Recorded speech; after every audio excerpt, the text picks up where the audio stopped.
जाने जहां में खुश आमदीद एक और नई एपिसोड के साथ आपकी खिदमत में हाजिर हैं। जनाब, पिछली एपिसोड कुछ वहां खत्म हुई थी जहां पे सालार इमामा को माजरत करने के बाद डॉक्टर सिप्तेली के घर से वापस ले आता है। सालार को तो अपनी गलती का एहसास हो ही जाता है और कहीं ना कहीं इमामा को भी अपनी गलती का एहसास हो जाता है। इमामा को लगता है कि उसे पहले बता देना चाहिए था और सालार को लगता है कि जब वो बता रही थी तो उसे सुन लेना चाहिए था। लेकिन इस सारे ड्रामे के दौरान उन दोनों के दरमियान जो पिछले कुछ महीनों में एतमाद बहाल हुआ था वो डगमगा गया था। तो चलिए अब जानते हैं कि आगे क्या होता है। और अगले सीन में इमामा के घर काम करने वाली आंटी आती हैं और कहती हैं, बाजी आप कहाँ थी? मैंने आपको इतना ढूंढा, आप इस घर में तो नहीं थी। अगली सुबह वो मुलाजमा के बेल देने पर जागी थी। दरवाजा खोलने पर उसे देखते ही मुलाजमा ने पूछा। तभी इमामा ने उसे टालने के लिए कहा, हाँ वो मैं चंद दिन अपने घर रहने के लिए गई हुई थी। अच्छा, आपकी तबीयत शबीयत तो ठीक है ना? मुलाजमा ने उसका चेहरा गौर से देखते हुए कहा, हाँ नहीं बस थोड़ा सा बुखार है और कुछ नहीं। उसने मुस्कुराने की कोशिश की। अरे बाजी सही सी बताए ना, सब ठीक तो है, कोई खुशखबरी तो नहीं है? वो बेडरूम की तरफ जाते जाते मुलाजमा के जोश पर ठटकी और फिर बुरी तरह से शर्मिंदा हुई। ऐसी कोई बात नहीं है, तुम सफाई करो। फोन की बेल होने पर वो किचन में अपने लिए नाश्ता बनाते हुए बाहर निकल आई और वो सालार था जो आमतौर पर उसे इस वक्त कॉल किया करता था। और इतने दिनों के वक्फे के बाद फोन पर उसकी आवाज उसे बेहद अजीब लगी थी। कैसी तबीयत है तुम्हारी अब इमामा? वो पूछ रहा था। हाँ मैं ठीक हूँ, उसने कहा था। नाश्ता करके गए थे तुम ऑफिस? उसे किचन में कोई इस्तेमाल शुदा बर्तन नजर नहीं आया था। अरे नहीं, लेट हो गया था और नाश्ते के लिए टाइम नहीं था। मुझे जगा दिया होता ना, मैं बना देती, उसने कहा। नहीं मुझे भूख भी नहीं थी। रस्मी जुमलों के बाद अब वो खुंदक आ गई थी जिससे दोनों बचना चाह रहे थे और बच नहीं पा रहे थे। एक दूसरे से कुछ कहने के लिए उनके पास यकदम अल्फाज ही नहीं रहे थे और वो खुद कोई बात ढूंढने में नाकाम रहने के बाद उससे पूछने लगा, कुछ नहीं। वो भी इतनी ही खाली थी। अच्छा सुनो, रात को कहीं बाहर खाना खाने चलेंगे, उसने कहा। अच्छा। उसके बाद सालार ने खुदा हाफिज कहकर फोन बंद कर दिया। वो बहुत देर रिसीवर पकड़े बैठी रही थी। बहुत फर्क आ गया था अब उनकी गुफ्तगू में, जो एक हफ्ता पहले वो करते थे और जो वो अब कर रहे थे। दरारें भरना ज्यादा मुश्किल था क्योंकि निशान कभी नहीं जाते और वो भी यही दिक्कत महसूस कर रहे थे। ये एक नाखुशगवार वाकया उसे आसमान से जमीन पर ले आया था। वो जमीनी हकाइक उसे पहली बार नजर आए थे जो पहले उसकी नजरों से ओझल थे। वो अब सिर्फ महबूबा नहीं थी, बीवी बन चुकी थी। एक मर्द के लिए उसे अब जिंदगी, दिल और जहन से निकालना ज्यादा आसान था। सालार ने दूसरों की नजरों में उसकी इज्जत जरूर रख ली थी, लेकिन उसकी अपनी नजरों में उसे बहुत बेवकत कर दिया था। खुशफहमियों और तवक्कुआत का पहाड़ आहिस्ता आहिस्ता रेजा हो रहा था। वो शाम को जल्दी घर आ गया था और वो जानती थी कि यह इरादी तौर पर था। उससे नजर मिलाना, मुस्कुराना और उसके करीब आना शायद उसके लिए भी बहुत मुश्किल हो गया था। पहले सब कुछ बेख्तियार होता था और अब कोशिश के बावजूद भी नहीं हो पा रहा था। खाने के लिए बाहर जाते हुए भी गाड़ी में वैसे ही वो खामोश थी। दोनों वक्फे वक्फे से कुछ पूछते, फिर यकहरफी जवाब के बाद खामोश हो जाते। वो पहला डिनर था जो उन्होंने एक दूसरे के सामने बैठे अपनी डिनर प्लेट को देखते हुए किया था और दोनों ने खाना किसी दिलचस्पी के बगैर खाया था और वापसी भी उसी खामोशी के साथ हुई थी। और वो फिर सोने के लिए बेडरूम में और वो स्टडी रूम में चला गया था और साथ ही सीन हुआ खत्म। अगले दिन वो तकरीबन एक हफ्ते के बाद नाश्ते की टेबल पर थे। बात करना नजर मिलाने से ज्यादा आसान था और वो बात करने की कोशिश ही कर रहे थे। दोनों अपनी अपनी जगह शर्मिंदगी और इन तकलीफदेह एहसासात को खत्म करने की जद्दोजहद में मसरूफ थे, जो इस टेबल पर बिन बुलाए मेहमानों की तरह मौजूद थे। लेकिन वो मेहमान टेबल छोड़ने पर तैयार नहीं थे। एक हफ्ते के बाद ही वो घर का बना हुआ लंच ऑफिस लेकर जा रहा था और वो इमामा से कह नहीं सका कि उसने पूरा हफ्ता घर पर नाश्ते समेत खाना खाना ही छोड़ दिया था। وہ گھر اتنے دن اس کے لیے بھوت بنگلہ بنا رہا، اور گھر سے نکلتے ہوئے اس نے امامہ سے کہا، میرے دراز میں تمہاری رنگ ہے، وہ لے لینا پلیز۔ اور امامہ نے جیسے کرنٹ کھا کر اپنا ہاتھ دیکھا۔ میری رنگ؟ وہ رنگ اسے پہلی بار یاد آئی تھی۔ وہ میں نے کہاں رکھ دی؟ میرے آفس کے واش روم میں، اس نے باہر نکلتے ہوئے بے تاثر لہجے میں کہا، اور وہ کھڑی رہ گئی۔ ہو نہ ہو بات اس موڑ پہ ضرور آ کے رہتی ہے، اور یادیں تازہ تو ہو جاتی ہیں۔ کئی دنوں کے بعد اس رات سالار نے رغبت سے کھانا کھایا تھا۔ وہ عام طور پر ایک چپاتی سے زیادہ نہیں کھاتا تھا، لیکن آج اس نے 2 چپاتیاں کھائی تھی۔ اور بنا دوں؟ امامہ نے اسے دوسری چپاتی لیتے ہوئے دیکھ کر پوچھا، اور وہ خود چاول کھا رہی تھی۔ نہیں، میں پہلے ہی اوور ایٹنگ کر رہا ہوں، اس نے منع کر دیا۔ امامہ نے اس کی پلیٹ میں کچھ سبزی ڈالنے کی کوشش کی تو اس نے روک دیا۔ نہیں، میں ویسے ہی کھانا چاہ رہا ہوں۔ امامہ نے کچھ حیرانی سے اس کا چہرہ دیکھا۔ وہ بے حد گہری سوچ میں ڈوبا اس چپاتی کے لقمے لے رہا تھا، اور وہ جانتی تھی کہ اسے اس کے ہاتھ کی چپاتی پسند ہے، لیکن اس نے اسے صرف چپاتی کھاتے پہلی بار دیکھا تھا۔ اس دن پہلی بار اس نے آخری لقمہ اسے نہیں دیا تھا، اور وہ کھانا کھانے کے بعد ٹیبل سے اٹھ گیا۔ وہ برتن اکٹھے کر رہی تھی جب وہ کچھ پیپرز لے کر آیا تھا۔ یہ کیا ہے؟ امامہ نے کچھ حیرانی سے ان پیپرز کو دیکھا جو وہ اس کی طرف بڑھا رہا تھا۔ بیٹھ کر دیکھ لو۔ وہ خود بھی کرسی کھینچتے ہوئے بیٹھ گیا، اور وہ بھی کچھ الجھے انداز میں پیپرز لے کر بیٹھ گئی۔ پیپرز پر ایک نظر ڈالتے ہی اس کا رنگ اڑ گیا۔ طلاق کے پیپرز ہیں یہ؟ وہ بمشکل بول سکی۔ نہیں، میں نے اپنے وکیل سے ایک ڈائیورس ڈیڈ تیار کروائی ہے۔ اگر کبھی خدا نخواستہ ایسے صورتحال آئے کہ ہمیں الگ ہونا پڑا تو یہ تمام معاملات کو پہلے سے خوش اسلوبی سے طے کرنے کی ایک کوشش ہے۔ مجھے تمہاری بات سمجھ میں نہیں آئی۔ وہ اب بھی آواز پاختہ تھی۔ ارے ڈرو مت، یہ کوئی دھمکی نہیں ہے۔ میں نے یہ پیپرز تمہارے تحفظ کے لیے تیار کروائے ہیں۔ سالار نے اس کے کانپتے ہوئے ہاتھوں کو دیکھتے ہوئے کہا۔ کیسا تحفظ؟ اسے اب بھی ڈنڈے پسینے آ رہے تھے۔ میں نے علیحدگی کی صورت میں فائنینشل سیکیورٹی اور بچوں کی کسٹڈی تمہیں دی ہے۔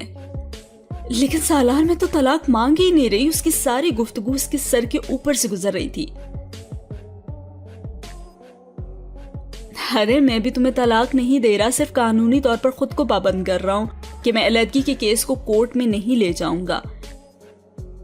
فیملی کے ذریعے معاملات کو طے کرنے کی کوشش کریں گے، اور اگر نہ ہوئے تو میں تمہیں علیحدگی کا حق دے دوں گا، اور اگر ایسی صورت ہوئی تو ہمارے بچے تمہاری کسٹڈی میں ہوں گے۔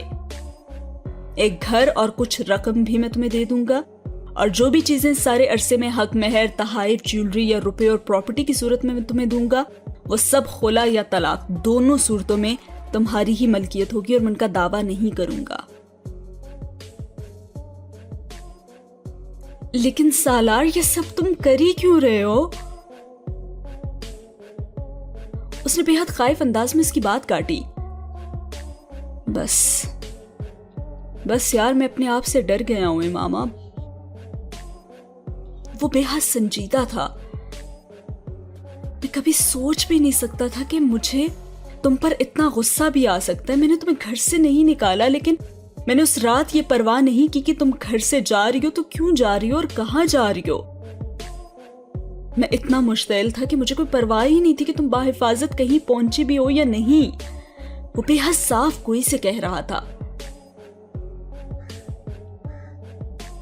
اور پھر اتنے دن میں نے ڈاکٹر صاحب کی بھی بات نہیں سنی۔ I just wanted to punish you, just that's it۔ وہ ایک لمحے کے لیے رکا۔ اور سچ بتاؤں، اس سب نے مجھے بہت خوفزدہ کر دیا ہے۔ میرا غصہ ختم ہوا تو مجھے یقین نہیں آ رہا تھا کہ میں اتنا گر سکتا ہوں، میں تمہارے ساتھ اس طرح بھی بیہیو کر سکتا ہوں، لیکن میں نے کیا۔ بہرحال میں ہوں تو انسان ہی نا۔ تم کو ساتھی کے بجائے حریف سمجھوں گا تو شاید آئندہ بھی ایسا کر سکتا ہوں۔ ابھی شادی کو تھوڑا وقت ہوا ہے، مجھے بہت محبت ہے تم سے، میں بہت خوشی سے یہ سارے وعدے کر سکتا ہوں تم سے، سب کچھ دے سکتا ہوں تمہیں۔ لیکن اگر کچھ عرصے بعد کوئی ایسی سچویشن آ گئی تو پتہ نہیں ہمارے درمیان کتنی تلخی ہو جائے گی۔ तब शायद मैं इतनी सखावत ना दिखा सकूं और एक आम मर्द की तरह खुद गर्ज बनकर तुम्हें तंग भी करूं। इसलिए अभी इन दिनों जब मेरा दिल बहुत बड़ा है तुम्हारे लिए, तो मैंने कोशिश किया कि ये मामला तय हो जाएं। सिर्फ जुबानी वादे ना करूं मैं तुम्हारे साथ। मेरी तरफ से मेरे वालिद के सिग्नेचर हैं इस पर। तुम डॉक्टर साहब से भी इस पर साइन करवा लो, और अगर डॉक्टर साहब चाहें तो ये पेपर्स वो अपने पास रख लें या तुम अपने लॉकर में रखवा दो। वो आंखों में आंसू लिए उसके चेहरे को देख रही थी। मैंने तुमसे कोई सिक्योरिटी नहीं मांगी सालार, उसकी आवाज भर्राई हुई थी। लेकिन मुझे तो देनी है ना मामा। मैं ये पेपर्स जज्बात में आकर नहीं दे रहा हूं तुम्हें। ये सब कुछ मैंने बहुत सोच समझ कर किया है। तुम्हारे बारे में बहुत पोजेसिव, बहुत इनसिक्योर हूं मामा मैं। वो एक लम्हे के लिए होंठ काटते हुए रुका।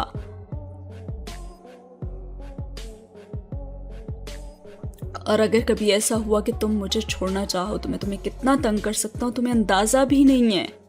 लेकिन मुझे अंदाजा हो गया है। और वो फिर रुककर होंठ काटने लगा।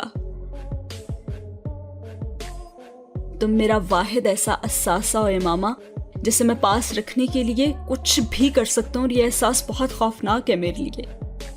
मैं तुम्हें तकलीफ पहुंचाना चाहता हूं और ना ही तुम्हारी हक तलफी चाहता हूं।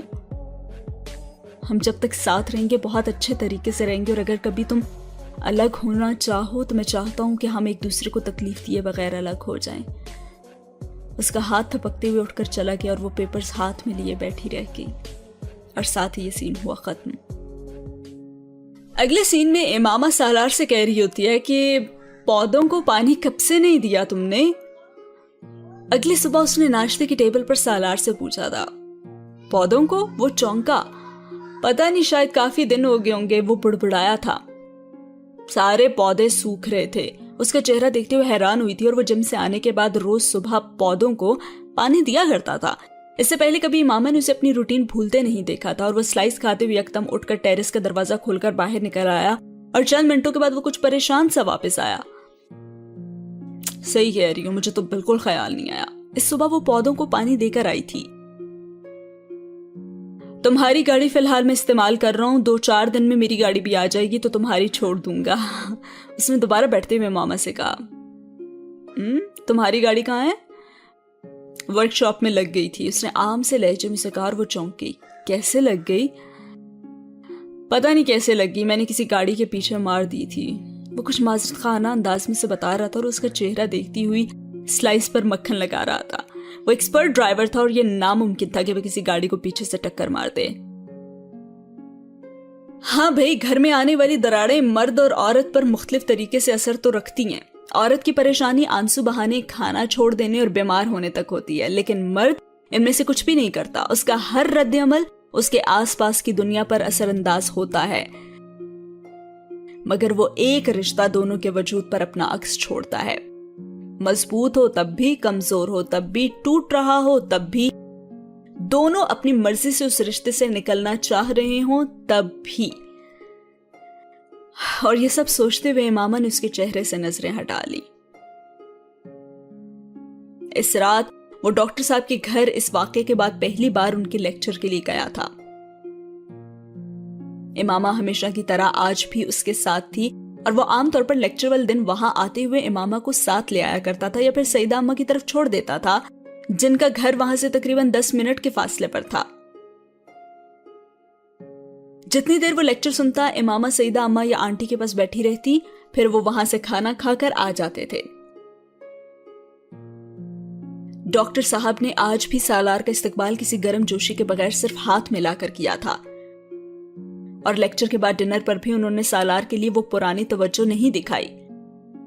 डिनर पर फुरकान भी था, और डॉक्टर साहब फुरकान से गुफ्तगू में मसरूफ रहे।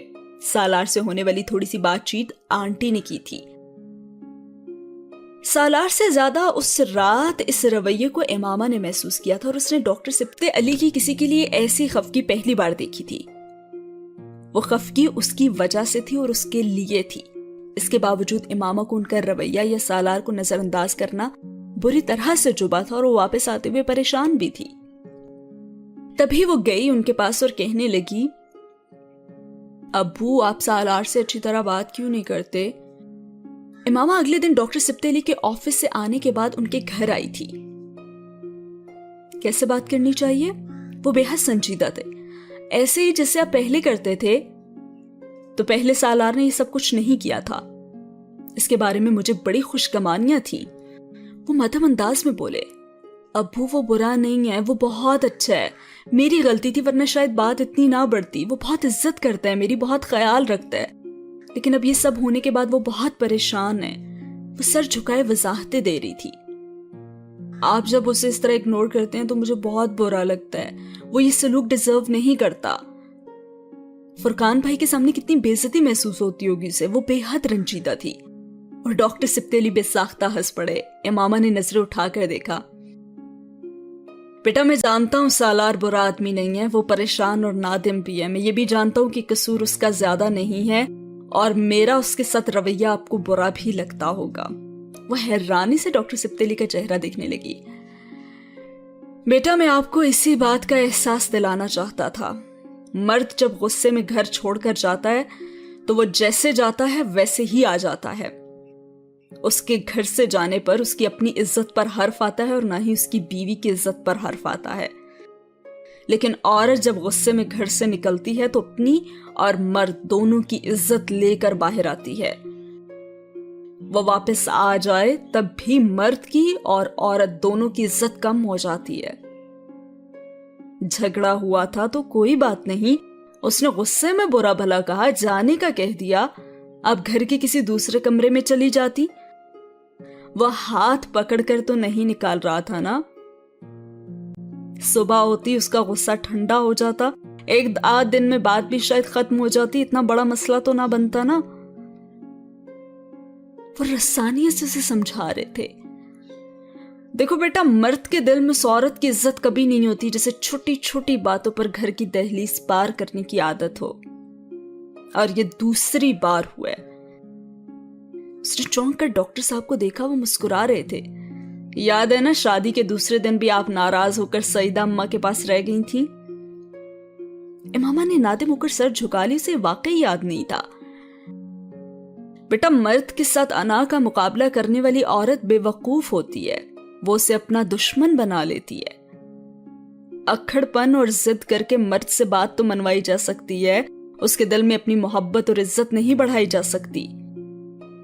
اللہ نے آپ کو بہت محبت کرنے والا اور بہت سی خوبیوں والا شوہر دیا ہے، اس نے آپ کی عیب جوئی نہیں کی بلکہ معذرت کر کے آپ کو ساتھ لے گیا۔ بہت کم مردوں میں یہ صفت ہوتی ہے، تو اگر کبھی کوئی کوتاہی ہو ہی جائے اس سے یا پھر کوئی گلہ ہو تو اس کی مہربانیاں یاد کر لیا کریں، بس سب ٹھیک ہو جائے گا۔ اور سر جھکائے خاموشی سے ان کی باتیں سنتی رہی۔ اگر میں یہ سب باتیں اس وقت آپ کو سمجھاتا جب آپ یہاں آئی تھی تو آپ میری بات کبھی نہ سمجھتی۔ آپ کو لگتا آپ کے اپنے والدین ہوتے تو اس سچویشن میں آپ کو سمجھاتے نہیں، صرف سپورٹ کرتے، اس لیے یہ باتیں تب نہیں سمجھائی میں نے۔ اور وہ ٹھیک کہہ رہے تھے، وہ اسے اس وقت یہ سب کچھ کہتے تو وہ بہت بری طرح دل برداشتہ ہوتی۔ اس نے کچھ کہے بغیر وہ پیپرز نکال کر انہیں دیے جو سالار نے اسے دیے تھے۔ بابا یہ سالار نے دیے ہیں لیکن مجھے ضرورت نہیں ہے ان کی، آپ اسے بتا دیں۔ ڈاکٹر سبتے علی بے حد گہری مسکراہٹ کے ساتھ وہ پیپرز پڑھتے رہے اور پھر ہنس پڑے۔ اس نے یہ بہت مناسب اور حکمت والا کام کیا ہے۔ اپنے پاس آنے والے اکثر مردوں کو میں ان معاملات کے حوالے سے اس طرح کے تصفیے کا کہتا ہوں اور کئی مردوں نے کیا بھی ہے۔ سالار کے ذہن میں بھی وہی چیز ہے، لیکن اس نے آپ کے لیے کچھ زیادہ کر دیا ہے بیٹا۔ وہ پیپرز پر نظر ڈالتے ہوئے مسکرا رہے تھے، لیکن میں وہ کچھ کہنا چاہتی تھی جب ڈاکٹر صاحب نے اس کی بات کاٹ دی۔ آپ بھی اس کا کچھ زیادہ خیال رکھا کریں اب بیٹا۔ وہ اسے پیپرز لوٹا رہے تھے اور جیسے گفتگو کو ختم کرنے کا اشارہ کر رہے تھے، اور ساتھ سین ہوا ختم۔ اس دن وہ پورا راستہ ڈاکٹر صاحب کی باتوں کے بارے میں سوچتی رہی۔ انہوں نے اسے کبھی نصیحتیں نہیں کی تھی اور یہ پہلا موقع تھا کہ وہ اس طرح کی باتیں کر رہے تھے۔ کوئی نہ کوئی غلطی انہوں نے اس کی بھی محسوس کی تھی کہ اس طرح اسے سمجھانے لگے تھے۔ وہ کھانا پکاتے ہوئے بھی ان کی باتوں کے بارے میں سوچ رہی تھی۔ सालार ने शाम को घर आते उससे पहला सवाल ये किया कि तुम डॉक्टर साहब के पास गई थी? हाँ, लेकिन तुम्हें कैसे पता चला? वो खाने के बर्तन टेबल पर लगा रही थी, उन्होंने मुझे फोन किया था। वो गर्दन से टाई निकालते हुए बोला। ओ, क्या कुछ उन्होंने कहा तुमसे? उन्होंने सालार का चेहरा देखते हुए पूछा। नहीं, बस वैसे कुछ देर बातें कर रहे थे। और इमामा को महसूस हुआ उसे कुछ कहना चाहता था और हमेशा की तरह कपड़े तब्दील करने के लिए बेडरूम में जाने के बजाय टाई निकालकर बेमकसद किचन काउंटर के साथ टेक लगाए खड़ा डिश में पड़ा सलाद खाने में मसरूफ था। हाँ भाई, आज क्या है खाने में? शादी के इतने महीनों में आज पहली दफा उसने ये सवाल किया था और इमामा ने उसे बताया। अच्छा, कोई स्वीट डिश है? ये सवाल पहले से भी ज्यादा अजीब था, वो मीठे का शौकीन तो था ही नहीं। अच्छा सुनो, कल चाइनीज बनाना, ठीक है? वो एक बार फिर उसका चेहरा देखकर हैरान रह गई। वो खाने के मामले में फरमाइशें तो करने का आदी नहीं था। सालार, कल भी तो चाइनीज था। फ्रिज से पानी की बोतल निकालते हुए उसने सादा लहजे में सालार को याद दिलाया और वो गड़बड़ाया। हाँ, कल भी चाइनीज था, कोई बात नहीं, कल फिर चाइनीज सही, ठीक है? I mean, इसमें कोई हर्ज नहीं है, सही है। इमामा ने सिर्फ सर हिला दिया। वह फ्रिज से चपातियां बनाने के लिए आटा निकाल रही थी। एक्वा ब्लू कलर तुम पर अच्छा लगता है। वो फ्रिज का दरवाजा खोले जैसे करंट खाकर पलटी थी। उसने बेहद हैरत से सालार को देखा और तभी सालार कहने लगा, क्या एक्वा ब्लू कलर नहीं है ये? उसकी आंखों के तासुर ने उसे गड़बड़ा दिया था। सालार, तुम्हारे साथ क्या मसला है? इमामा ने कहा। क्यों, क्या हुआ? मुझे लगा ये एक्वा ब्लू है। ये एक्वा ब्लू ही है, इसलिए तो पूछ रही हूं कि मसला क्या है। उसकी बात पर बेख्तियार हंस पड़ा। I just wanted to thank you. Imama ने उसे कुछ कहते सुना। वो जानती थी कि वो किस चीज के लिए शुक्रिया अदा कर रहा था। And I'm really, really sorry and I mean it. वो अब दोबारा माजरत कर रहा था। I know, उसने मदम आवाज में कहा और तभी सालार ने कहा, I love you. और इमामा का दिल भर आया। उनकी शादीशुदा जिंदगी में सिर्फ पिछले 10 दिन ऐसे थे जिसमें उसने एक बार भी सालार से ये जुमला नहीं सुना था। पहले डॉक्टर सिब्तेली के घर पर होने की वजह से दोनों के दरमियान राब्ता नहीं था और बाद में शायद सालार उससे ये कहने की हिम्मत नहीं कर पा रहा था। अगर उससे फोन पर ये नहीं कह पाता था तो फिर SMS पर कुछ ना कुछ लिखकर भेजता रहता था, जैसे wife, women, sweetheart, darling, honey, dear, mine, yours, you, best, waiting, missing, better half, hoping, thinking, Mrs, partner, friend और ब्यूटी। वो एक लफ्जी SMS शुरू में उसे बुरी तरह झुंझला देते थे और वो कहती थी, मुझे क्या पता तुम क्या कहना चाहते हो, पूरा जुमला क्यों नहीं लिख सकते तुम? यकीनन कोई क्लाइंट होता होगा तुम्हारे पास और तुम वक्त बचाने के लिए ऐसे मैसेजेस भेजते हो।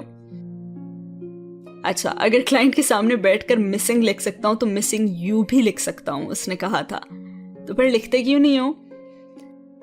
इसलिए क्योंकि इस तरह तुम मेरे SMS को कुछ ज्यादा ध्यान से पढ़ती होगी, उसने लॉजिक दी। उसने दिल में एतराफ किया कि वो ठीक कह रहा था। वो कुछ देर उस एक लफ्ज के बारे में जरूर सोचती थी। सिर्फ एक जुमला था जो वो हमेशा पूरा लिखता था और वो था I love you. अच्छा, तो खाली लव यू क्यों नहीं लिखते थे तुम? ये क्यों पूरा लिखते हो? इमामा ने नोटिस किया था।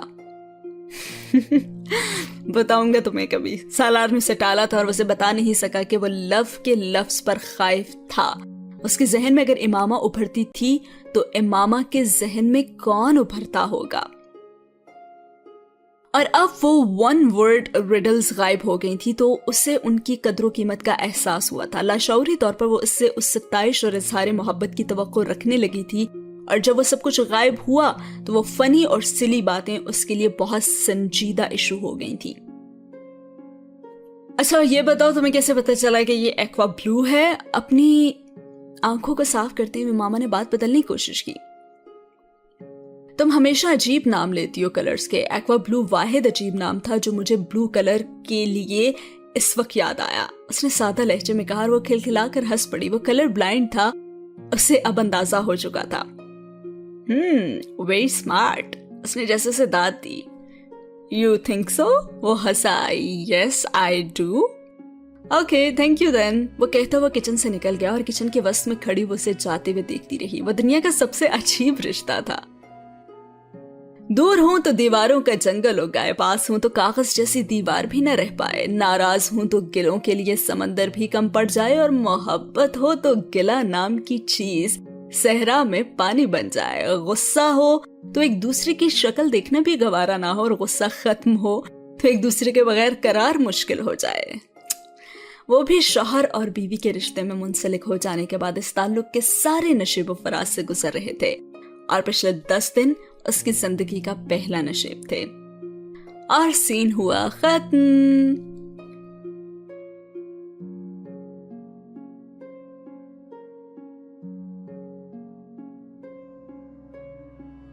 अगले सीन में सालार ने मेन्यू कार्ड पर नजर डालते हुए उससे कहा कि क्या लोगी तुम। वो इस्लामाबाद में दूसरी बार खाना खाने के लिए निकले थे और एहतियातन उन्होंने एक नए बने हुए चाइनीज रेस्टोरेंट का इंतखाब किया था, और उन्हें अंदाजा नहीं था कि उनकी तमाम एहतियात कम से कम आज उनके काम नहीं आएगी। 15 मिनट बाद खाना सर्व हो गया था और वो खाना खाने लगे थे, और खाना खाने के दौरान वेटर ने एक चिट लाकर सालार को दी। उसने कुछ हैरानी से उस चिट पर नजर डालते हुए उस पर लिखी तहरीर पढ़ी। उस पर लिखा था कि आप ये जगह फौरन छोड़ दें।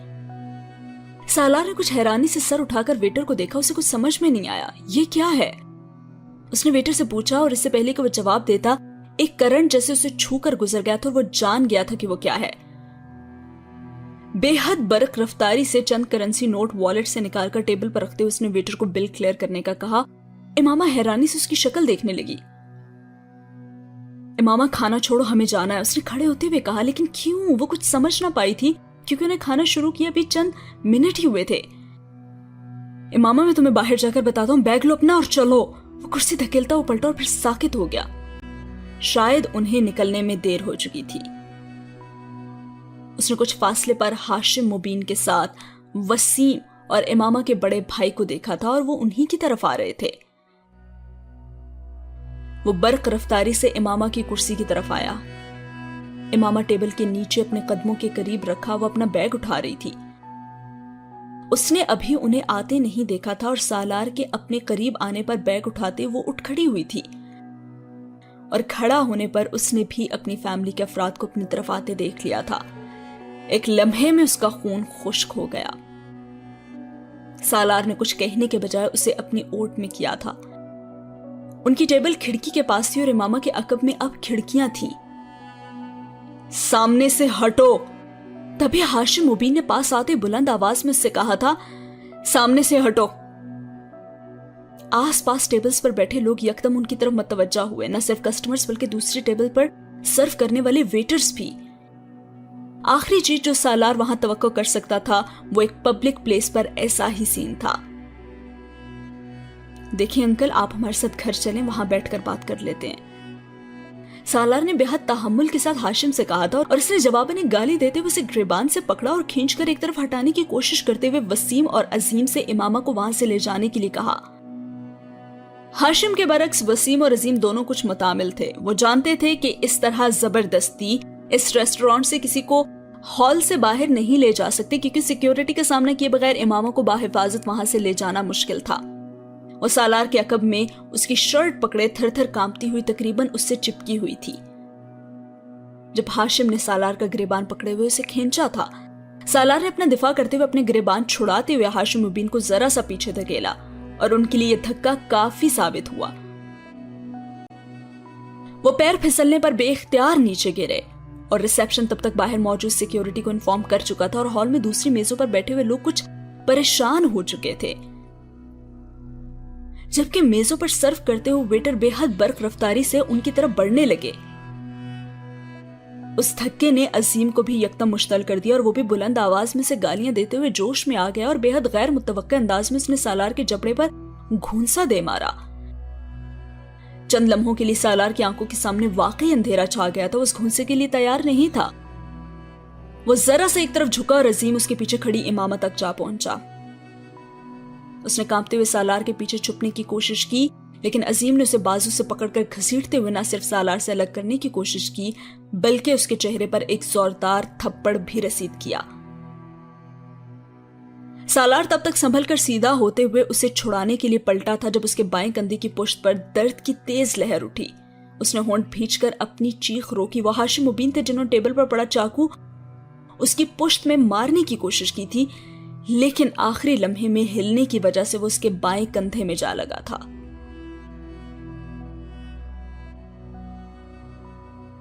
سیکیورٹی اور دوسرے ویٹرز تب تک قریب پہنچ چکے تھے۔ سالار نے اپنے کندھے کی پشت سے وہ چاقو نکال لیا اور سیکیورٹی والے اب ان تینوں کو پکڑ چکے تھے۔ وہ چاقو نوکدار ہوتا تو زخم بے حد خطرناک ہوتا، لیکن اب بھی اس چاقو کا اگلا سرا اس کے کندھے کے گوشت میں دھنسا ہوا تھا۔ امامہ نے نہ تو ہاشم مبین کو سالار کو وہ چاقو مارتے دیکھا تھا اور نہ ہی اس نے سالار کو وہ چاقو نکالتے دیکھا تھا۔ سیکیورٹی والوں نے سالار کو عظیم سے چھڑاتے ہوئے عظیم کو اپنی گرفت میں لے لیا تھا، اور تب تک سالار اپنی جینز کی جیب سے سیل نکال کر سکندر کو فون کرنے پر وہاں آنے کے لیے کہہ رہا تھا۔ اس کے چہرے پر تکلیف کے آثار تھے، لیکن وہ اس کے باوجود اپنے لہجے کو ہتی المقدور نارمل رکھتے ہوئے سکندر سے بات کر رہا تھا، اور وہ دوسرے ہاتھ سے اپنی پشت کے اس زخم کو دبائے ہوئے تھا۔ اس کے دبانے اور محسوس کرنے کے باوجود اس کے زخم سے خون بہہ رہا تھا، اور وہ اپنے کندھے سے کمر تک خون کی نمی محسوس کر رہا تھا، لیکن اسے اندازہ نہیں تھا کہ خون کتنی مقدار میں نکل رہا ہے۔ سیکیورٹی والے اس گفتگو کے دوران ہاشم مبین، وسیم اور عظیم کو وہاں سے لے جا چکے تھے۔ ریسٹورانٹ کے پورے ہال میں بے حد پریشانی کا عالم تھا۔ کچھ لوگ وہاں سے اٹھ کر چلے گئے اور جو وہاں موجود تھے وہ ان کو دیکھ رہے تھے۔ تبھی مینیجر نے اس کی پشت پر بہنے والے خون کو دیکھتے ہوئے کہا کہ آپ کو تو فرسٹ ایڈ کی ضرورت ہے، پلیز آپ جائیں۔ اس نے یقیناً یہ سوچا ہوگا کہ ہال کا ماحول ان کی موجودگی میں کبھی نارمل نہیں ہو سکتا۔ امامہ نے مینیجر کی اس بات پر کچھ حیران ہو کر سالار کو دیکھا۔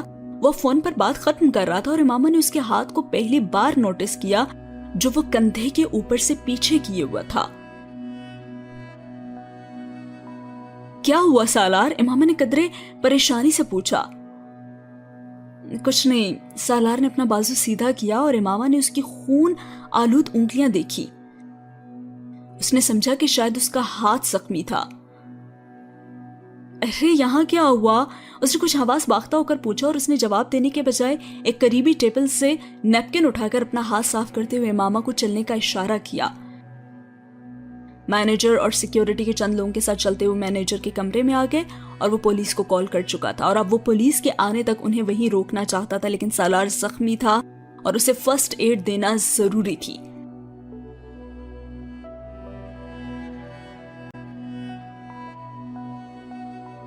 مینیجر کے کمرے میں پہنچ کر ہی امامہ نے پہلی بار سالار کی خون آلود پشت دیکھی اور وہ دھک رہ گئی تھی۔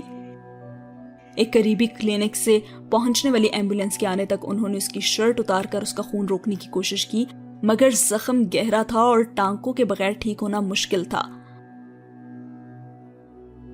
وہ اس قدر شاک تھی کہ وہ ریسٹورانٹ کے عملے کے افراد کی فرسٹ ایڈ اور سالار کو گمسم دیکھتی رہی۔ وہ کیا کچھ کر سکتی تھی یا اسے کیا کرنا چاہیے تو اس کی سمجھ میں نہیں آ رہا تھا۔ اگلے 5-7 منٹ میں پولیس، ایمبولینس اور سکندر آگے پیچھے ہی پہنچے تھے۔ سکندر کے آتے ہی سالار نے امامہ کو گھر کے بجائے فوری طور پر کہیں اور بھیجنے کے لیے کہا۔ سکندر خود سالار کو ہاسپٹل لے کر جا رہے تھے اور چاہنے کے باوجود وہ سالار سے یہ نہیں کہہ سکی کہ وہ اس کے ساتھ جانا چاہتی ہے۔ سکندر نے اسے فوری طور پر اپنے بڑے بھائی شاہ نواز کے گھر ڈرائیور اور پولیس کی سیکیورٹی میں بھیجوایا تھا۔ شاہ نواز کی فیملی گھر پر نہیں تھی اور عجلت میں انہوں نے نوکروں کو امامہ کا خیال رکھنے کی تاکید کی اور سکندر کی طرف چلے گئے۔ عجلت میں انہوں نے نوکروں کو امامہ کا خیال رکھنے کی تاکید کی اور سکندر سالار کی طرف چلے گئے۔ وہ بت کی طرح آ کر گیسٹ روم میں بیٹھ گئی۔ اسے سب کچھ ایک بھیانک خواب کی طرح محسوس ہو رہا تھا۔ سالار کو کس نے چاقو کے ساتھ زخمی کیا یہ اس نے سن لیا تھا، مگر یہ اس کے باپ نے کیا تھا یا پھر بھائیوں میں سے کسی نے، یہ وہ نہیں جان سکی تھی۔ ریسٹورانٹ کی سیکیورٹی نے ہاشم، وسیم اور عظیم کو پولیس کے آنے تک کے کمرے میں بند کیا، اور اس کے بعد اب آگے کیا ہونا تھا اسے سوچتے ہوئے اسے اپنا وجود مفلوج ہوتا محسوس ہو رہا تھا۔ اسے ابھی آئے ہوئے 5 منٹ ہی ہوئے تھے کہ سالار کی کال آ گئی۔ تم پہنچ گئی ہو نا؟ اس نے امامہ کی آواز سنتے ہی کہا۔ ہاں، لیکن تم کہاں ہو؟ میں ابھی کلینک پر ہوں، سالار نے کہا۔ اور ابو؟ پاپا ساتھ ہے میرے۔ سالار نے اس کے لفظوں پر غور نہیں کیا تھا۔ ارے میں اپنے ابو کا پوچھ رہی ہوں، امامہ نے بے ساختہ کہا، اور وہ چند لمحے کچھ بول نہیں سکا۔ اسے نہ چاہتے ہوئے بھی اس وقت امامہ کی ہاشم کے بارے میں تشویش بری لگی۔ वो तीनों पुलिस कस्टडी में हैं, यहाँ से फारिग होकर अब हम वहीं जाएंगे। और इमामा का दिल डूबा। बाप और भाइयों के हवालात में होने के तस्वुर ने चंद लम्हों के लिए उसे सालार के जख्मी होने के बारे में बिल्कुल लापरवाह कर दिया था। सालार प्लीज उन्हें माफ कर दो, रिलीज करवा दो प्लीज। सिकंदर उस वक्त उसके पास थे, वो इमामा से कुछ कह नहीं सका, लेकिन वो खफा हुआ था। वो उससे ज्यादा अपनी फैमिली के लिए परेशान थी। वो जख्मी था, लेकिन उसने ये तक पूछने की जहमत नहीं की कि वो अब कैसा है और उसकी बैंडेज हो गई या जख्म गहरा तो नहीं था। मैं तुमसे बाद में बात करूंगा। उसने कुछ कहने के बजाय फोन बंद कर दिया। क्लिनिक में उसके चेकअप और बैंडेज में 1 घंटा लग गया और खुशकिस्मती थी उसकी कि किसी रग या शरेयान को नुकसान नहीं पहुंचा था। और क्लिनिक में ही सिकंदर की फैमिली के अफराद ने पहुंचना शुरू कर दिया और सालार को सिकंदर के इश्तियाल से अंदाजा हो गया था कि यह मामला बहुत संजीदा नौयत इख्तियार कर गया था। वो खुद बेहद नाराज होने के बावजूद इस मामले को खत्म करने का ख्वाहिशमंद था, लेकिन सिकंदर नहीं था।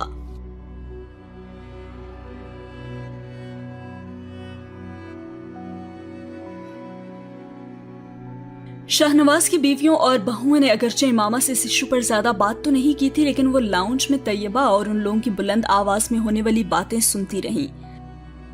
वो शाहनवाज के घर आने के बावजूद इमामा के पास नहीं आई थी और वो खुद भी इतनी हिम्मत नहीं कर सकी कि बाहर निकलकर उनका सामना करती। वो बेहद गुस्से में हाशिम मुबीन और उसके भाइयों को बुरा भला कहती रही और वो गेस्ट रूम में बैठी हिचकियों के साथ रोती, ये सब कुछ सुनती रही।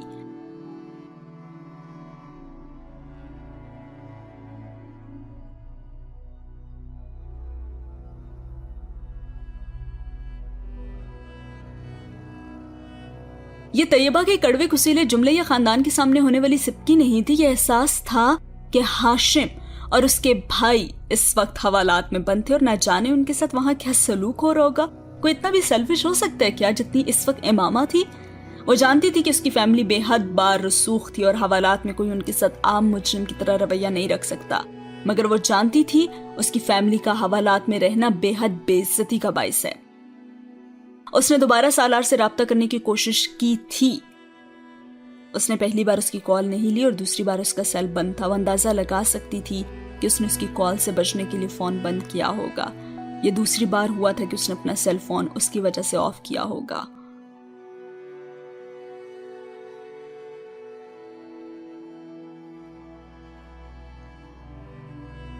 क्यों परस्यू ना करूं इस केस को, उन्हें छोड़ दूं ताकि अगली बार तुम्हें वो शूट ही कर दें। उसने अस्पताल से पुलिस स्टेशन जाते हुए गाड़ी में सिकंदर से कहा था कि मैं बात नहीं बढ़ाना चाहता और इस पर सिकंदर बरस पड़े। बात तो बढ़ चुकी है और इस सब की इब्तिदा भी उन्होंने ही की है। पापा वो इमामा की फैमिली है, उसने बिलाखिर कहा। नहीं, वो इमामा की फैमिली थी। उन्हें अगर इमामा की परवाह होती तो उसके शौहर पर कभी हाथ ना उठाते, और अगर नहीं इमामा की परवाह तो इमामा को भी अब उनकी परवाह नहीं करनी चाहिए। ये एक हद थी जो मैं कभी नहीं चाहता था कि वो पार करें, लेकिन उन्होंने यह हद पार कर ली है। ये एक हद थी जो मैं कभी नहीं चाहता था कि वो पार करें, लेकिन उन्होंने यह हद पार कर ली है। मेरी फैमिली में से अगर वो किसी को तकलीफ पहुंचेगी तो मैं हाशिम फैमिली को किसी सेफ हेवन में नहीं रहने दूंगा। I will pay them in the same coin, समझे? ये बात तुम अपनी बीवी को भी बता दो और उसे समझा भी दो तो बेहतर होगा। अरे पापा प्लीज, इस इशू को हल होना चाहिए, सालार ने बाप से कहा। और सिकंदर का मुश्तिल रवैया उससे खाइफ करने लगा था। वो बेहद मुतहम्मिल मिजाज थे, लेकिन इस वक्त सालार उनका एक नया रूप देख रहा था। ये ख्वाहिश उनको करनी चाहिए, सिर्फ तब ये मसला हल होगा। How dare he touch my son. उसका ख्याल है मैं बर्दाश्त करूंगा ये गुंडागर्दी? कभी नहीं, नहीं छोड़ूंगा मैं उसे। अब वो मुझे पुलिस स्टेशन से निकल कर तो दिखाए। उन्हें ठंडा करने की उसकी हर कोशिश नाकाम हो रही थी और मामला किसी हद तक बढ़ भी गया था। उसका अंदाजा सालार को नहीं था। अगले 2 घंटों में जहां उसकी फैमिली पुलिस स्टेशन में आ गई थी, वहां हाशिम मुबीन की भी पूरी फैमिली वहां मौजूद थी। ये सिर्फ 2 बारूसूख फैमिलीज का मसला नहीं था, ये कम्युनिटीज का मसला बन गया था। इस्लामाबाद पुलिस के तमाम आला अफसरान इस मामले को हल कराने के लिए वहां मौजूद थे। हाशिम मुबीन को सबसे बड़ी मुश्किल इस रेस्टोरेंट की इंतजामिया की वजह से हो रही थी जहां ये सब कुछ हुआ था। ये सब कहीं और हुआ होता तो वो भी जवाबन सालार और उसकी फैमिली के खिलाफ 10-12 FIR रजिस्टर करवा चुके होते, लेकिन हॉल में लगे सिक्योरिटी कैमरों की रिकॉर्डिंग ہاشم مبین کو ایک لمبے عرصے کے لیے جیل میں رکھنے کے لیے کافی تھی۔ ابتدائی غصے اور اشتعال کے دورے کے بعد بالآخر ہاشم فیملی نے واقعے کی سنگینی کو محسوس کرنا شروع کر دیا، مگر مسئلہ یہ ہو رہا تھا کہ سکندر فیملی کسی قسم کی لچک دکھانے پر تیار نہیں تھی، اور فجر تک وہاں بیٹھے رہنے کے بعد بھی مسئلے کا کوئی حل نہیں نکلا اور وہ بالآخر گھر واپس آ گئے۔ وہ واپسی پر سارے راستے سکندر کو کیس واپس لینے پر قائل کرنے کی کوشش کرتا رہا اور اس میں ناکام رہا تھا۔ سکندر اب اس معاملے میں اپنے بھائیوں کو شامل کرنے کے بعد سب کچھ اتنے آرام سے ختم کرنے پر آمادہ نہیں تھے۔ وہ شاہ نواز کے گھر آنے سے پہلے اپنے گھر سے اپنے اور امامہ کے کچھ کپڑے تو لے آیا تھا۔ شاہ نواز کے گھر گیسٹ روم میں داخل ہوتے ہی سب سے پہلے امامہ نے اس سے یہ پوچھا، ابو اور بھائی ریلیز ہو گئے؟ اس کا دماغ گھوم گیا تھا۔ واحد چیز جس کی اسے پرواہ تھی وہ صرف اتنی تھی کہ اس کے باپ اور بھائی رہا ہو گئے۔ اس کا زخم کیسا تھا، اس کی طبیعت کیسی تھی، ٹھیک تھی یا نہیں، اسے ان میں سے کسی چیز میں کوئی دلچسپی نہیں تھی۔ نہیں ہوئے اور ہوں گے بھی نہیں۔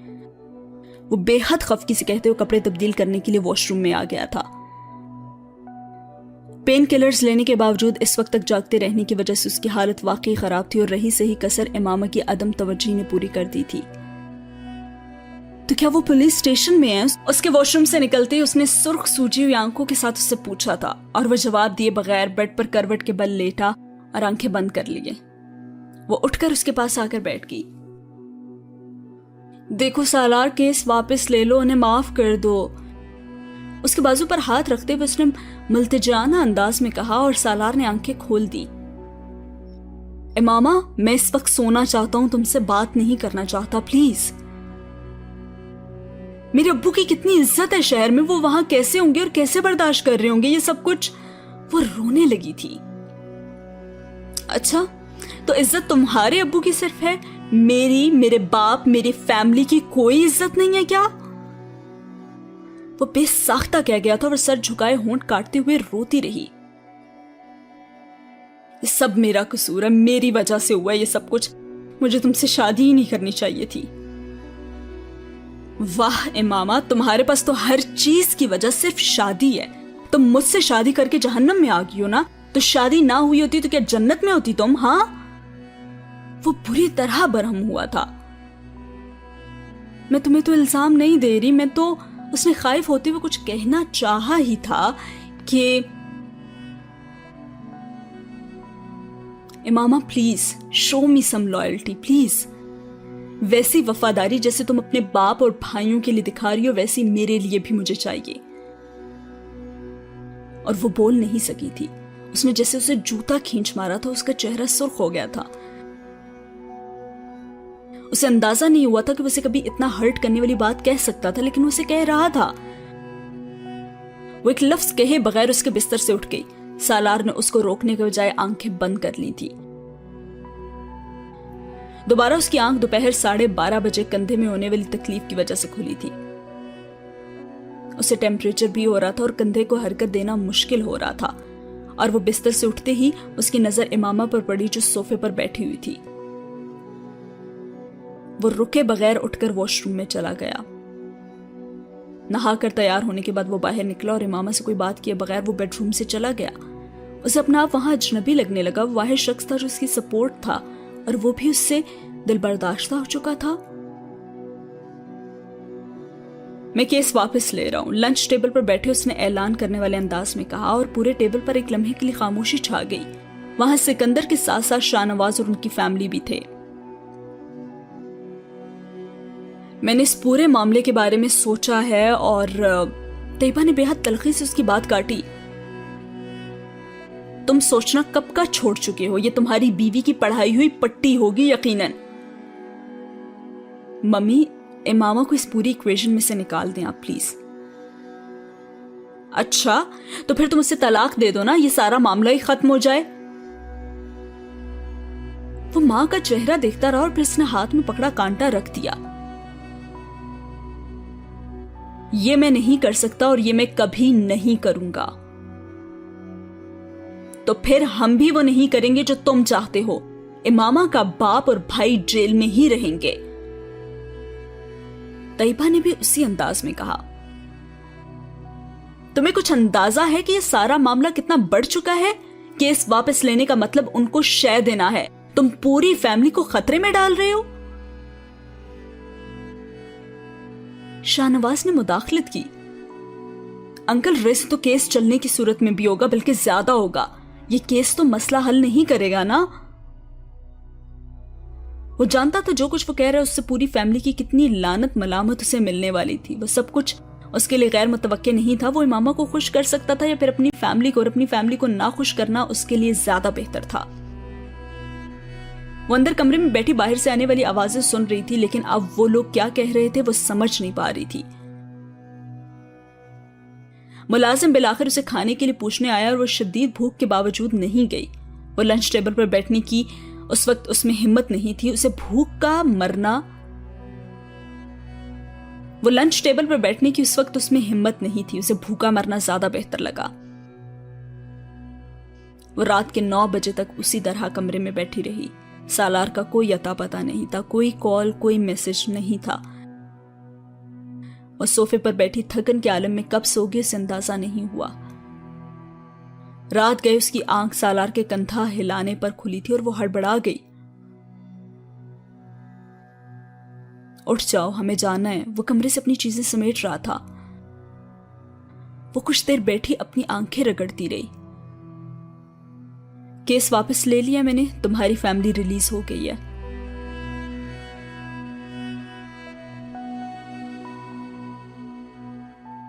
اور وہ ٹھٹکی تھی۔ وہ بیگ کی زپ بند کر رہا تھا اور کسی نے جیسے امامہ کے کندھوں سے منو بوجھ ہٹا دیا تھا۔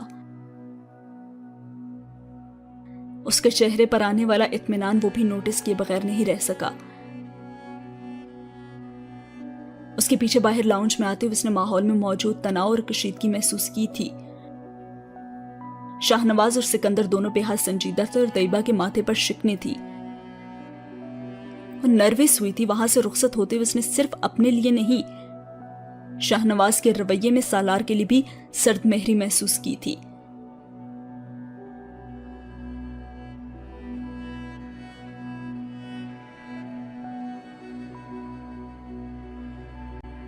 سالار کے ساتھ جس گاڑی میں تھی اسے ڈرائیور چلا رہا تھا، سکندر اور طیبہ دوسری گاڑی میں تھے۔ سالار پورا راستہ کھڑکی سے باہر دیکھتا کسی گہری سوچ میں ڈوبا رہا، اور وہ وقفے وقفے سے اسے دیکھنے کے باوجود اسے مخاطب کرنے کی ہمت نہیں کر پائی تھی۔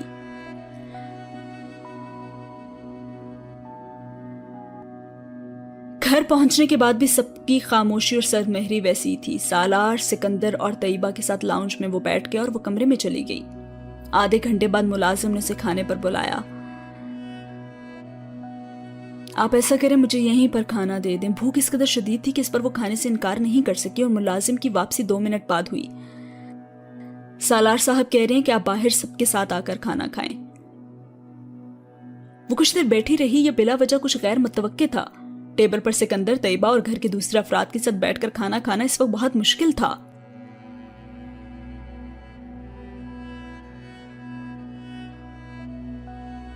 بہرحال وہ ہمت کرتے ہوئے بالآخر ڈائننگ روم میں آئی تو سب ٹیبل پر بیٹھے کھانا کھا رہے تھے۔ کامران کی بیوی زوبا طیبہ سے کچھ بات کر رہی تھی اور اس کی آمد پر کوئی خاص رد عمل نہیں ہوا تھا۔ صرف سالار اپنی پلیٹ میں کچھ ڈالے بغیر اس کا انتظار کر رہا تھا، اور اس کے بیٹھنے پر اس نے اس سے پوچھتے ہوئے چاول کی ڈش اس کی طرف بڑھائی تھی، اور پھر کھانے کے دوران وہ بغیر پوچھے کچھ نہ کچھ اس کی طرف بڑھاتا گیا۔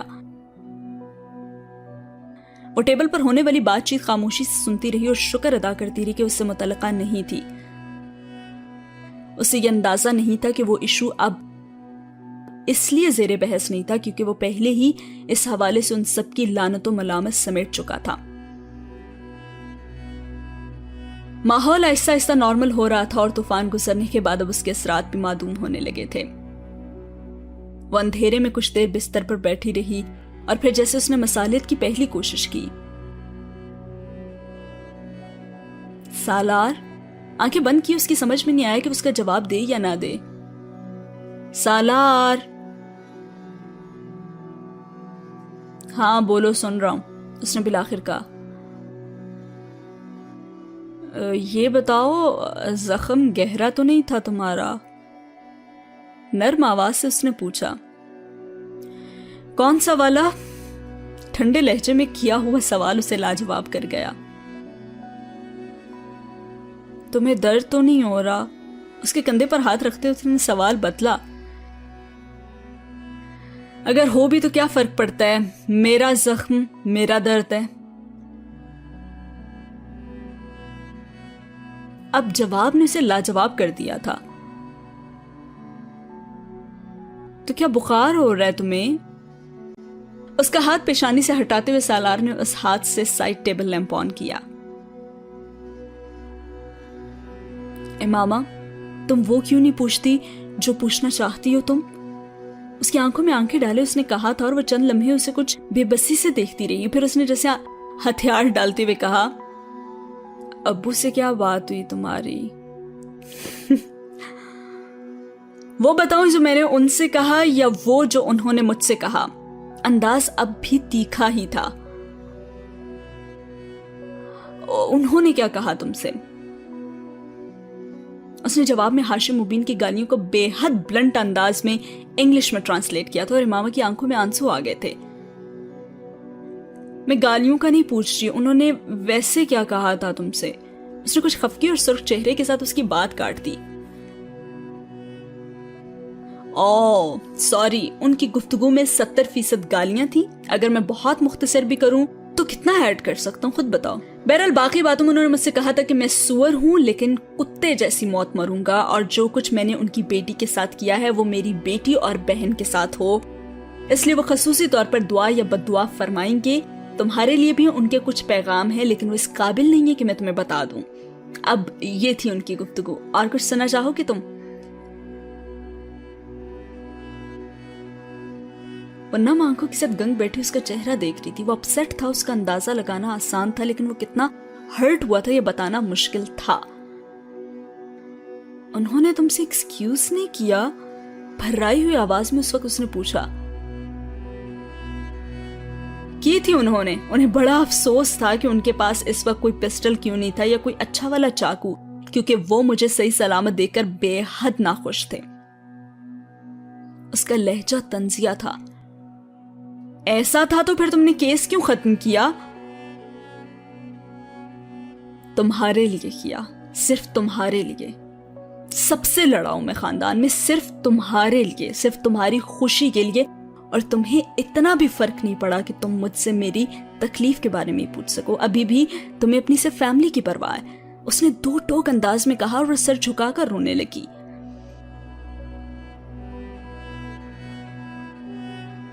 मैं तुमसे और तुम्हारी फैमिली से कितनी शर्मिंदा हूं मैं नहीं बता सकती।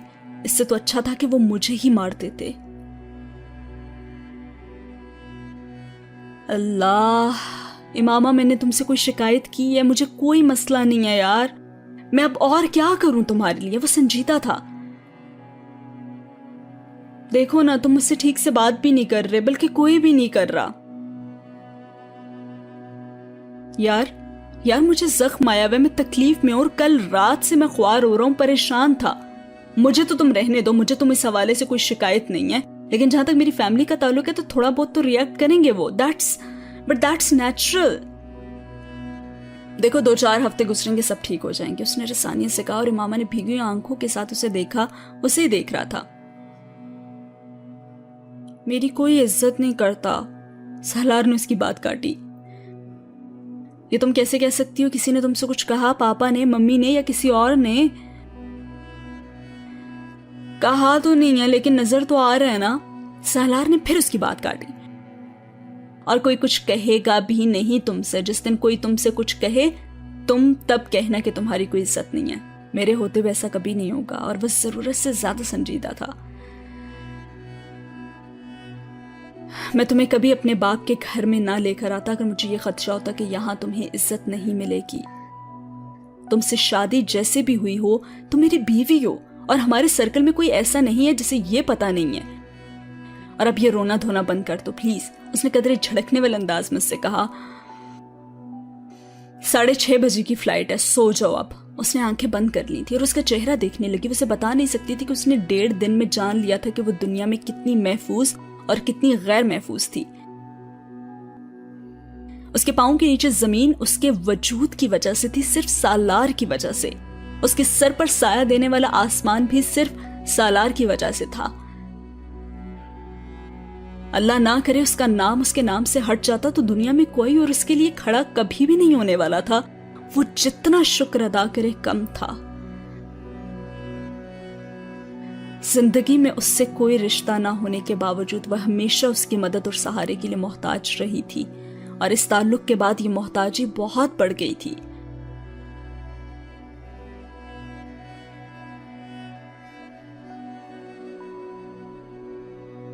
کچھ بھی کہے بغیر اس نے اس کے کندھے پہ سر رکھ لیا، یہ جانتے ہوئے بھی کہ سر رکھنے سے اس کے کندھے میں تکلیف ہو سکتی ہے، لیکن وہ جانتی تھی اسے کبھی نہیں ہٹائے گا، اور سالار نے اسے نہیں ہٹایا تھا۔ تبھی سالار اسے کہنے لگا، ممی ٹھیک ہی کہتی ہیں۔ کیا کہتی ہیں وہ چونکی تھی۔ یہی کہ تم نے مجھ پہ جادو کیا ہوا ہے۔ اور وہ ہنس پڑی تھی، اور ساتھ ہی یہ سین ہوا ختم۔ جی جناب، تو کیسی لگی آج کی ایپیسوڈ ہمیں کامنٹ باکس میں ضرور بتائیے گا، اور اگر چینل کو سبسکرائب نہیں کیا تو پلیز سبسکرائب کر لیں، اور اگر آپ چاہتے ہیں کہ میں ناول کو سکپ کر کے پڑھوں اور اس کو شارٹ کر دوں بیکاز یہ بہت لمبا ہے، تو بھی مجھے کامنٹ باکس میں ضرور بتائیے گا، اور اگر آپ چاہتے ہیں کہ اس کو پورا پڑھا جائے یا آپ لوگوں کا انٹرسٹ ہے تو ٹھیک ہے، پورا بھی پڑھ سکتی ہوں میں۔ بہت شکریہ۔